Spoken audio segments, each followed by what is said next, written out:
الحمد لله رب العالمين والصلاة والسلام على سيد الأولين والآخرين وعلى آله وأصحابه أجمعين ومن تبعهم بإحسان إلى يوم الدين. أما بعد، فأعوذ بالله من الشيطان الرجيم. بسم الله الرحمن الرحيم. إن الحسنات يذهبن السيئات. محترم حضرات، دینی بھائیوں، دوستوں اور بہنوں، نوجوان ساتھیوں، آج خطبے کا جو موضوع ہے ان الحسنات یذہبن السیئات، یعنی انسان مسلمانوں پر اللہ تعالیٰ کی مہربانی ہے کہ اگر وہ نیک اعمال برابر کریں تو نیک اعمال کی برکت سے اللہ تعالیٰ ان کے گناہوں کو معاف کر دیتے ہیں۔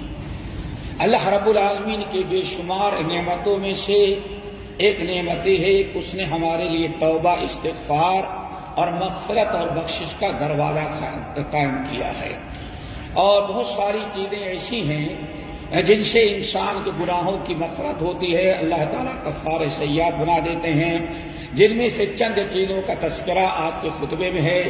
اللہ تعالیٰ سے دعا کریں کہ اللہ تعالیٰ ہم سب کو ان تمام اعمال کو کثرت سے کرنے کی توفیق نصیب فرمائے جو ہمارے گناہوں کا کفارہ اور گناہوں کی مغفرت اور بخشش کا ذریعہ بنا کرتے ہیں۔ ان میں سے ایک بہت بڑی چیز ہے دوستو نیکیاں، خصوصاً پانچ وقتہ نماز۔ رب العالمین نے قرآن پاک کے اندر فرمایا وَأَقِمِ الصَّلَاةَ طَرَفَيِ النَّهَارِ وَزُلَفًا مِّنَ اللَّيْلِ إِنَّ الْحَسَنَاتِ يُذْهِبْنَ السَّيِّئَاتِ ذَلِكَ ذِكْرَىٰ لِلذَّاكِرِينَ۔ سنن کی روایت ہے، ایک صحابی کھجور کا کاروبار کرتے تھے، ان کے دکان پر تنہائی میں کوئی خاتون آئی کھجور کے لیے۔ شیطان دونوں کے درمیان غالب آیا اور ان سے آمادہ کیا، عورت کے ساتھ چھیڑخانی کر لیا۔ انہوں نے صرف چھیڑخانی کی، لیکن اللہ رب العالمین نے نیک لوگوں کی صفات بیان کی۔ ان الذین اتقوا اذا مسهم طائف من الشیطان تذکروا فاذا هم مبصرون۔ اہل تقوی جو ہیں ان سے شیطان ان کے بھی پیچھے لگتا ہے، لیکن شیطان جیسے ان کے اوپر غالب آیا تذکروا، فوراً اللہ تعالیٰ یاد آ جاتا ہے، اللہ تعالیٰ کا ڈر اور خوف پیدا ہوتا ہے، فوراً حق برائیوں سے بعد آتے ہیں اور توبہ استغفار کرتے ہیں۔ اللہ تعالیٰ ہمیں انہی متقین میں شامل کرے۔ دوستو، چھیڑخانی تو کر دی، لیکن اللہ تعالیٰ کا ڈر اور خوف ایسا ان کے دل میں پیوست ہوا کہ روتے ہوئے بھگتے ہوئے نبی علیہ السلام کے پاس آئے اور کہا یا رسول اللہ، ہم نے ایک عورت کے ساتھ چھیڑخانی کر دی، بہت بڑا جرم کیا، اللہ تعالیٰ ہمارے گناہوں کے کفارہ، اللہ ہم پر کوئی حد آپ جاری کریں۔ نبی علیہ السلام نے ان کی بات سنی، حد جاری کرنے کے بجائے آپ نے کوئی انتظار کرنے کا حکم دیا، نماز پڑھائی۔ وہ صحابی سوچ رہے تھے کہ نماز کے بعد ہم پر حد جاری کی جائے گی، ہمارے گناہوں سے پاک کیا جائے گا، لیکن نبی علیہ السلام نماز پڑھائے اور نماز پڑھا کر کے واپس چلے گئے۔ عصر میں پھر آئے، سوچا کہ آج عصر کے بعد ہمیں پاک کیا جائے گا۔ نبی علیہ السلام عصر کی نماز پڑھائی اور پھر واپس چلے گئے، ان سے کوئی بات نہیں کی۔ اس طرح سے تقریباً 5 نمازیں پڑھی نبی علیہ السلام کے پیچھے مسجد نبوی میں، اور ہر نماز کے بعد بیچارے انتظار کر رہے تھے کہ شاید اس نماز کے بعد مجھے پاک کیا جائے گا، لیکن 5 نمازیں جب مکمل ہو گئی اور نبی علیہ السلام نے نہ ان سے کچھ کہا اور نہ ان کی طرف کوئی توجہ کی، تو بہت ہی پریشان ہو کے کہنے لگے یا رسول اللہ، ہم نے آپ سے کہا کہ مجھ سے غلطی ہو گئی ہے، ہم سے گناہ ہو گیا، آپ مجھے پاک کریں یا کوئی اور راستہ بتائیں، لیکن آپ نے ابھی تک کوئی کارروائی ہمارے ساتھ نہ کی۔ اللہ کے نبی علیہ السلام فرمایا کیا تمہیں معلوم نہیں ہے اللہ تعالیٰ نے سورہ ہود کی آیت نازل کی ہے وَأَقِمِ الصَّلَاةَ طَرَفَيِ النَّهَارِ وَزُلَفًا مِّنَ اللَّيْلِ إِنَّ الْحَسَنَاتِ يُذْهِبْنَ السَّيِّئَاتِ ذَلِكَ ذِكْرَىٰ لِلذَّاكِرِينَ۔ کیا تم نے 5 وقت کی نماز ہمارے پیچھے ہمارے مسجد میں نہیں ادا کی؟ کہنے لگے کہ بلا یا رسول اللہ، ہم نے 5 نمازیں آپ کے پیچھے ادا کی۔ آپ نے فرمایا جا، اللہ تعالیٰ نے نماز کی برکت سے تیرے سارے گناہوں کو معاف کر دیا۔ میرے بھائیوں یہ 5 وقت نماز کی برکت ہے۔ پھر نبی علیہ السلام نے آیت تلاوت کی وَأَقِمِ الصَّلَاةَ طَرَفَيِ النَّهَارِ وَزُلَفًا مِّنَ اللَّيْلِ إِنَّ الْحَسَنَاتِ يُذْهِبْنَ السَّيِّئَاتِ ذَلِكَ ذِكْرَىٰ لِلذَّاكِرِينَ۔ نماز قائم کرو، نماز کی پابندی کرو، نماز کی برکت سے یہ نیکیاں تمہارے گناہوں کو ختم کر دیتی ہیں۔ صحابی کا دل تو باغ باغ ہوا، لیکن معاملہ ایک خاص آدمی کا تھا۔ وہاں صحابہ کرام کی بڑی جماعت اور بیٹھی ہوئی تھی۔ انہوں نے کہا یا رسول اللہ الہذا خاص، کیا یہ فضیلت کہ 5 وقت کی نماز جس نے پابندی سے پڑھی اس کے گناہوں کو اللہ تعالیٰ معاف کر دیتے ہیں، کیا یہ حکم صرف اس بندے کے لیے خاص تھا؟ آج فرمایا بل للناس کافہ، قیامت تک آنے والے ہمارے سارے کلمہ گو امتیوں کے لیے اللہ نے یہی قانون بنا دیا ہے۔ دعا کرو اللہ ہمیں ایسے عمل کرنے کی توفیق نصیب فرمائے۔ میرے بھائیوں، آج مسلمان سب سے زیادہ اسی خیر و برکت والی نماز جو بہترین عمل ہے، آج مسلمان سب سے زیادہ اسی میں کوتاہی اور لاپرواہی کرتا ہے۔ نمبر 2، میرے بھائیوں، اگر شیطان نے آپ سے گناہ کرایا، ہم سے کوتاہیاں کروایا، انسان سے برائیاں ہوتی ہیں، لاپرواہی اور قصور ہوتا ہے، لیکن اگر مسلمان کو اپنے گناہ کا احساس ہو، دل میں ندامت ہو، شرمندگی ہو، اور اسے یہ خیال ہو کہ واقعی ہم نے اپنے رب کی نافرمانی کی، اگر انسان کا دل نادم ہو، شرمندہ ہو، اللہ تعالیٰ کا ڈر اور خوف پیدا ہو، اور جب بھی اس کو گناہ یاد آئے، اپنے گناہوں پر اللہ تعالیٰ کے سامنے کھڑے ہونے کی ندامت، شرمندگی محسوس کرے اور توبہ استغفار کرتا رہے، تو اللہ تعالیٰ اس کے اس عمل سے بھی اس کی زندگی کے سارے گناہوں کو معاف کر دیتے ہیں۔ جب اللہ تعالیٰ نے قرآن پاک کے اندر فرمایا، سورہ فرقان کی آیت، اللہ فرمایا فَأُولَٰئِكَ يُبَدِّلُ اللَّهُ السَّيِّئَاتِ حَسَنَاتٍ وَكَانَ اللَّهُ غَفُورًا رَّحِيمًا إِلَّا مَن تَابَ وَآمَنَ وَعَمِلَ صَالِحًا فَأُولَٰئِكَ يُبَدِّلُ اللَّهُ السَّيِّئَاتِ حَسَنَاتٍ وَكَانَ اللَّهُ غَفُورًا رَّحِيمًا۔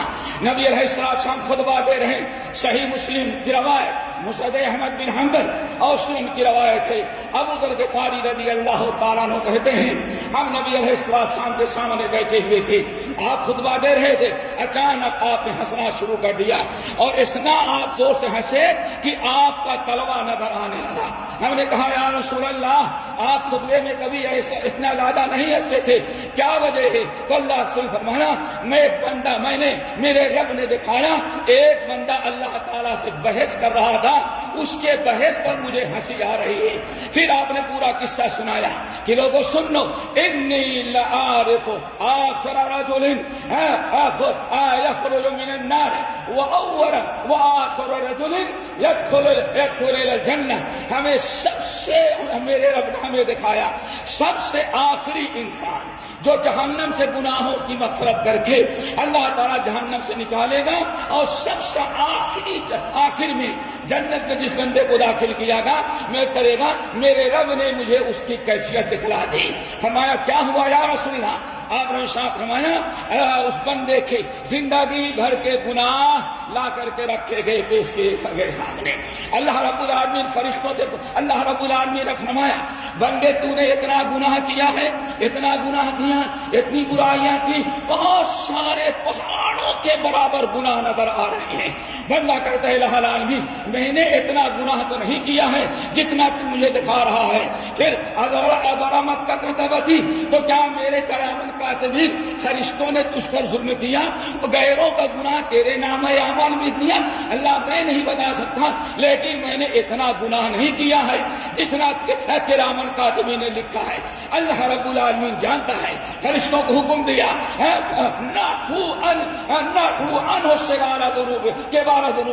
ایسا کرو، یہ بندہ ایسے بات نہیں مانا ہے، اس کے سارے بڑے بڑے گناہوں کو چھپا دو، پورے نام اعمال میں کوئی اس کے بڑے گناہ نظر نہ آئے، سارے گناہوں کو چھپا دو۔ اللہ تعالیٰ کے حکم سے فرشتوں نے سارے زندگی بھر کے بڑے بڑے گناہوں کو چھپا کے کنارے رکھ دیا، اور وَوَصَلُوهُ عَنْ صِغَارِهَا. اب چھوٹے چھوٹے گناہ جو رہ گئے تو اللہ نے فرمایا اب اس بندے سے پوچھو یہ گناہ تیرے ہیں؟ اللہ تعالیٰ یاد تو نہیں کرتا بہرحال لیکن اتنے گناہ تو مجھ سے ہو گئے ہوں گے، میں اعتراف کرتا ہوں یہ چھوٹے چھوٹے گناہ میں نے اسے کیے ہیں. اللہ رب العالمین نبی علیہ السلام فرماتے ہیں میرے ہنسنے کی وجہ یہ ہے جب میں نے اس سے پوچھا یہ چھوٹے چھوٹے گناہ تیرے ہیں، کہتا ہے اللہ معلوم تو پڑتا ہے کہ ہمارے ہی ہیں لیکن ہو سکتا ہے اس میں بھی کچھ ہمارے ساتھ زیادتی ہی ہوئی ہو. اچھا ایسا کر، بہت پریشان تجھ کو کیا گیا، فرشتوں کو حکم دیا کہ ہے فرشتوں ہر گناہ کے بدلے ایک نیکی اس کو دے دو. اللہ نے فرمایا تو نے اتنی دیر تک پریشانی اٹھائی اور تیرے خیال کے مطابق تجھ پر ظلم کیا گیا اور غیروں کو ان کے گناہ تیرے نامے اعمال میں لکھ دیے گئے، تو ایسا کر کہ جتنے گناہ کا تو اعتراف کرتا ہے ہر گناہ کے بدلے ایک نیکی تجھے لکھ دی جاتی ہے. اب بندہ نیکیاں لینے لگا اور جب سارے صغیرہ گناہ ختم ہو گئے تو کہتا ہے الہ العالمین فعلت اشیاء لم آرہا ہونا، اللہ میں نے بہت سارے اور گناہ کیے تھے، فرشتوں نے ظلم کیا نوٹ نہیں کیا. الہ العالمین میں نے اور بہت سارے گناہ کیے تھے لیکن فرشتوں نے نوٹ نہیں کیا. لم آرہا ہونا، وہ میرے سارے بڑے بڑے گناہ گئے جو کیے تھے ہمارے کہاں چلے گئے. اللہ رب اللہ نے فرمایا، اللہ رسول نے فرمایا یہی وہ انسان ہے جس کے متعلق اللہ رب العالمین نے فرمایا الا من تاب وآمن وعمل صالحا فاولئک یبدل اللہ سیئاتہم حسنات وکان اللہ غفورا رحیما. بندے نے گناہ کیا لیکن پہاڑوں کے برابر گناہ ہوئے، لیکن جب اسے اپنے گناہوں کا احساس ہوا، ایک گناہ کیا ایک مرتبہ لیکن اپنے گناہوں کو روتا تھا 1000 مرتبہ. ساری زندگی اپنے گناہوں کو، اپنی برائیوں کو، اپنی کوتاہیوں کو یاد کر کے رب کے سامنے توبہ کیا. گناہ ایک مرتبہ کیا اور اس گناہ پر 1000 مرتبہ رویا. اللہ رب العالمین نے اس کے سارے گناہوں کو نیکیوں میں تبدیل کر دیے. کیوں؟ ایک گناہ کہاں باقی رہے گا جب ایک گناہ پر انسان 1000 مرتبہ توبہ کرے اور 1000 مرتبہ اللہ تعالیٰ کے سامنے روتا ہے. تو میرے بھائیوں اسی لیے یاد رکھیے گا ہمیشہ کوشش کریں اپنے گناہوں کو یاد کر کے. یہی وہ انسان ہے جس کے مطابق اللہ رسول نے ساتھ فرمایا سبعۃ یظلھم اللہ فی ظلہ یوم لا ظل الا ظلہ. 7 قسم کے لوگ ہوں گے جو عرش کے سائے میں ہوں گے. ان میں کون ہوگا؟ ورجل ذکر اللہ خالیا ففاضت عیناہ، وہ انسان جس نے تنہائی میں اپنے گناہوں کو یاد کیا، رب کے عذاب، رب کے قہر، حساب کتاب. ولمن خاف مقام ربہ ونہى النفس عن الہوى ولمن خاف مقام ربہ جنتان. انسان ایسے انسان کا بڑا اونچا مقام ہے. اللہ رسول نے فرمایا 7 لوگوں میں سے ایک انسان وہ ہوگا جو تنہائی میں اپنے گناہوں کو یاد کرتا ہے، ندامت شرمندگی اٹھاتا ہے.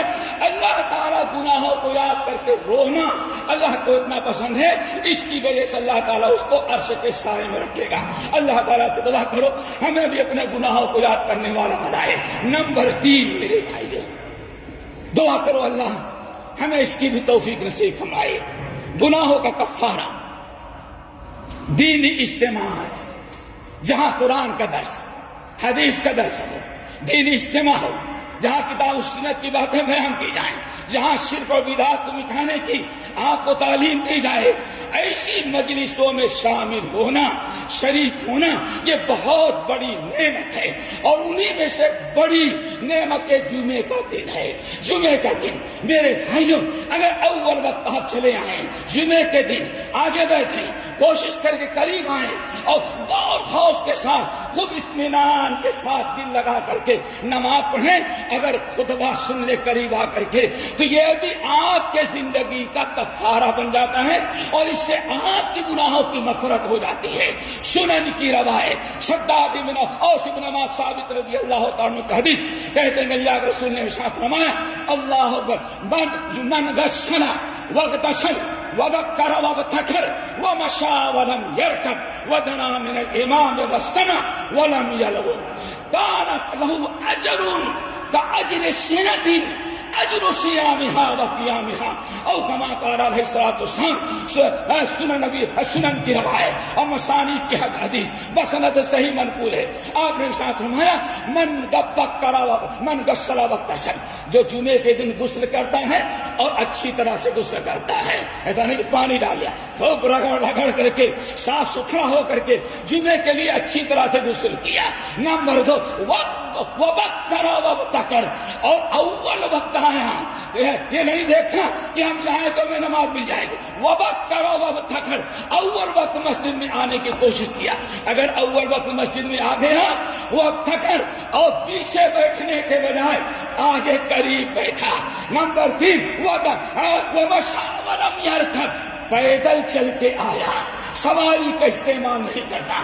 اگر قریب پیدل چلنے کے لائق ہے، کیا طاقت ہے، تو پیدل چل کے آتا ہے، سواری استعمال نہیں کرتا. نمبر 4 وَتَنَا مِنَ الْإِمَامِ وَاسْتَمَعَ، اور امام کا خطبہ قریب آیا اور قریب سے خطبہ سنتا ہے، اور خطبے کی حالت میں کھیلتا نہیں رہتا، نہ موبائل سے، نہ چٹائی سے، نہ کپڑوں سے، اور نہ کسی اور چیز سے. کان لگا کر کے خطبہ سنتا، وَلَمْ يَلْغُ، اور کوئی حرکت نہیں کرتا. آپ نے ارشاد فرمایا یہ 4 عمل ہے دوستو جمعے کے دن خیر و برکت کے. من غسل واغتسل وبکر وابتکر ومشى ولم يركب وَتَنَا مِنَ الْإِمَامِ وَاسْتَمَعَ، جس نے یہ 4 عمل کر لیا جو جمعے کے دن، اب اپنے گھر سے نکلا، اللہ اکبر، لہو بکل خطوتی، اپنے گھر سے نکلا اور مسجد تک آنے میں جتنے قدم اس نے اٹھائے ہیں، بکل خطوتی، ہر قدم کے بدلے اللہ تعالیٰ سال بھر کی عبادت کرنے کا جو ثواب دے. ایک تو نہیں، اجر و سنتی، پورے ایک سال ایک قدم پر، ایک قدم پر اللہ تعالیٰ سال بھر کی عبادت کا جو ثواب دیتے ہیں. پھر اللہ صلی اللہ علیہ وسلم، وہ کون سی عبادت؟ اجر و صیامها وقیامها، پورے سال بھر روزہ رکھنے اور وقیامها، اور پوری رات سال بھر عبادت کرنے، تہجد کی نماز پڑھنے کا ثواب دیتا ہے. اللہ تعالیٰ سے دعا کرو. اور پھر نتیجہ کیا ہوا؟ جب آدمی اٹھتا ہے، قوموا، درس ختم ہوا، خطبہ ختم ہوا، اجتماع ختم ہوا، جب کہا جاتا ہے قوموا، اٹھو واپس آؤ، جب اختتام ہوتا ہے اور اعلان ہوتا ہے جانے کا، تو نادا مناد من السماء، آسمان والا آواز لگاتا ہے. کون لگاتا ہے؟ رب العالمین. میرے بندو جنہوں نے اس اجتماع میں اور جمعے کے خطبے میں شرکت کی ہے، قوموا مغفورا لکم، جاؤ پچھلی زندگی کے سارے گناہ تمہارے معاف کر دیے گئے. انسان کفارہ ذنوب کے لیے بہت راستے کھلے ہیں. اللہ تعالی ہم سب کو ان اعمال کی اپنانے کی توفیق نصیب فرمائے جس سے گناہوں کا کفارہ ہوتا ہے. اقول قولی ھذا واستغفر اللہ من کل ذنب واتوب الیہ.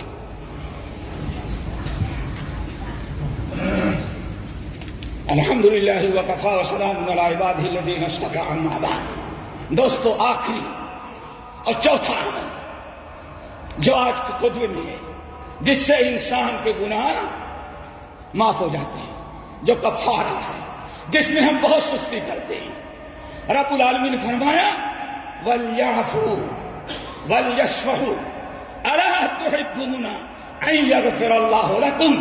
میرے ایمان والے بندو، توحید اور شرک والا نہیں.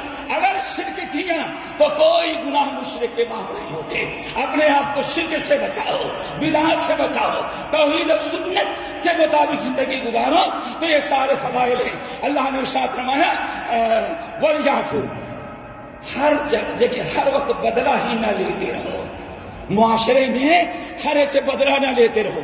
وَلْيَعْفُوا وَلْيَصْفَحُوا، ذرا تم معاف کرنے والے درگزر کرنے والے بن جاؤ، اپنے بھائیوں کے ساتھ نرمی کا معاملہ کرو، وَلْيَعْفُوا وَلْيَصْفَحُوا، اپنے بھائیوں کو معاف کرنے والے بنو، درگزر کرنے والے بنو، ان سے بدلہ لینے والے نہ بنو۔ اگر تم نے اپنے بھائیوں کو، اللہ کے بندوں کو معاف کیا، انتقام لینے کے بجائے ان سے تم نے درگزر کیا، الا تحبون ان یغفر اللہ لکم، تو کیا تمہیں یہ اچھا نہیں لگتا، یہ پسند نہیں کہ تم میرے بندوں کو معاف کر دو، تو اللہ اس کے بدلے تمہیں اپنے نافرمانی سے معاف کر دے گا، رب اپنے حق سے، حقوق سے تنازل کر لے گا۔ جتنی بڑی بات ہے، آپ بندوں کو معاف کریں، خالق آپ کو معاف کر دے۔ دعا کرو یہ خوبی ہمارے اندر پیدا ہو جائے، جو آج مسلمانوں بہت کمی ہے۔ میرے بھائیوں، اللہ رب العالمین نے ایسے کچھ سیزن، کچھ ایسے اوقات، کچھ ایسے ایام مقرر کیے ہیں جس میں بہت زیادہ گناہوں کو معاف کیا جاتا ہے۔ انہی میں سے ایک مہینہ آنے والا شعبان کا مہینہ ہے۔ اللہ تعالیٰ سے دعا کرو ہمیں شعبان کے فیوض و برکات سے فائدہ اٹھانے کے توفیق نصیب فرمائے۔ حضرت اسامہ ابن زید حب رسول اللہ صلی اللہ علیہ وسلم نے پوچھا، یا رسول اللہ ما لی اراکا، کیا بات ہے میں شعبان کے مہینے میں آپ کو جتنا روزہ رکھتے ہوئے دیکھتا ہوں، کسی اور مہینے میں اتنا روزہ رکھتے ہوئے نہیں دیکھتا۔ صاحب اللہ کے رسول نے فرمایا ذاک شہر، بات اصل یہ ہے یہ شعبان کا مہینہ رجب اور رمضان کے درمیان ایک مہینہ ہے شعبان کا، اکثر لوگ غفلت میں اس کو گزار دیتے ہیں، اس سے فائدہ نہیں اٹھاتے۔ اسی مہینے میں سالانہ اعمال پیش کیے جاتے ہیں۔ میں اس مہینے میں خود کثرت سے روزہ رکھتا ہوں تاکہ ہمارے اعمال پیش کیے جائیں تو میں روزے سے ہوں۔ یہ مہینے میں اللہ تعالیٰ بے شمار لوگوں کی مغفرت کرتا ہے۔ ہم روزہ رکھتے ہیں تاکہ روزے کی برکت سے اللہ تعالیٰ رمضان آنے کے پہلے ہی پہلے ہماری مغفرت کر دے۔ میرے بھائیوں، اللہ تعالیٰ سے دعا کرو ہمیں ان تمام اعمال کو اپنانے کی توفیق نصیب فرمائے جس سے گناہوں کا کفارہ ہوتا ہے، درجات بلند ہوتے ہیں، اللہ بھی راضی ہوتا ہے، ہمارے اعمال بھی درست ہوتے ہیں، دنیا بھی ہماری سمجھ جاتی ہے اور آخرت بھی سمجھ جاتی ہے۔ الہ العالمین ہم سب کے گناہوں کی مغفرت کر دے۔ الہ العالمین جس ملک میں رہتے ہیں وہاں کے رئیس الدولہ شیخ محمد بن زاید اور ان کے اعمال انصار اے کہ اللہ تعالیٰ اچھے کام کی توفیق نصیب فرما، ان سے اللہ تعالیٰ اچھا کام لے، ہر برے کام سے اللہ تعالیٰ انہیں بچا لے، اور جس شہر میں رہتے ہیں وہاں کے حاکم شیخ سلطان القاسمی حفظہ اللہ، اللہ تعالیٰ یہ ان کے اعمال انصار اور ان تمام حضرات کو صحت اور عافیت نصیب فرما، ہر بلا سے بچا لے، ہر مصیبت سے محفوظ کر لے۔ الہ العالمین اس ملک کو ہمیشہ ہرا بھرا رکھ اور اس ملک کو امن و امان کا گہوارہ بنا دے۔ دنیا میں جتنے بھی مسلمان ملک ہیں اللہ سارے مسلمان ملکوں میں امن و امان پیدا کر دے، ہر اختلاف، جنگ و جدال، خوریزی، قتل و غارت سے اللہ تعالیٰ محفوظ رکھ لے، اور جتنے جہاں مسلمان اقلیت میں رہتے ہیں، اقلیت میں بسنے والے مسلمانوں کے اللہ تعالیٰ جان کی، مال کی، عزت کی، عصمت کی حفاظت فرما۔ اللہم اغفر للمؤمنین والمؤمنات والمسلمین والمسلمات عباد اللہ رحمکم اللہ، ان اللہ یأمر بالعدل والإحسان وإيتاء ذي القربى وينهى عن الفحشاء والمنكر والبغي يعظكم لعلكم تذكرون واذكروا الله يذكركم وادعوه يستجب لكم ولذكر الله تعالى أكبر۔ ہمارے چینل کو سبسکرائب کیجیے اور بیل آئیکن کو دبانا نہ بھولیے تاکہ آپ کو نئی ویڈیو برابر ملتی رہیں۔ لائک اور شیئر کرنا نہ بھولیے۔